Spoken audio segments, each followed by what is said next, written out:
omdat hij heel veel nieuws opgebouwd is een paar jaar geleden. Nadat hij door Van Balen geslapt was.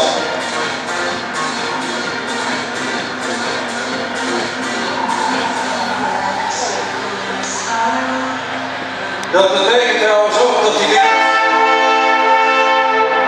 die wind op de kop staat. Dat betekent ook dat jullie zo meteen de volle rookwolken krijgen. En de kerosine. Het was al in het Pieterbeeld, het is nu een Kenworth. 12.000 pk met 2 sigaaraanstekers op de achterkant.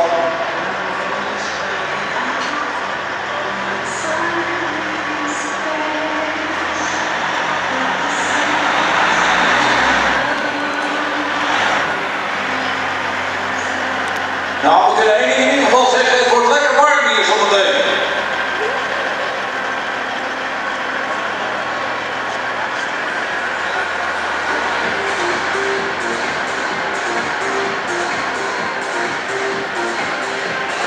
Leuk zo de sigaren, aanstekers, achterop.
Hij gaat er weer de dak uit, dat betekent dat ik even aan de doelbal even een praatje moet maken. Yes.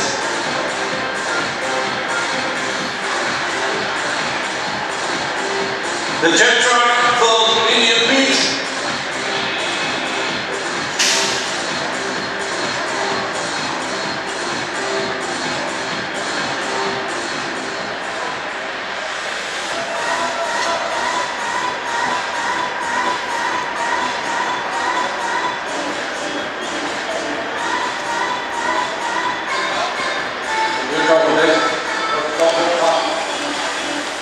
Goed, een nieuw seizoen.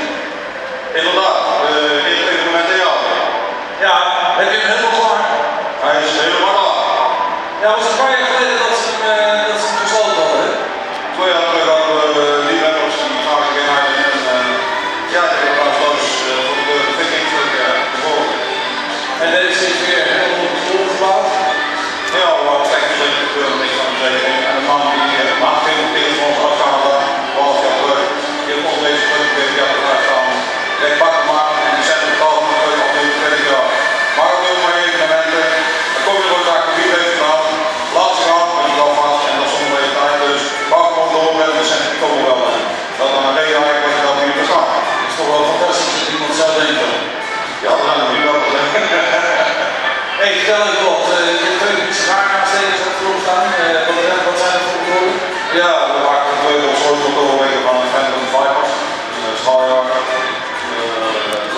jaar meer dan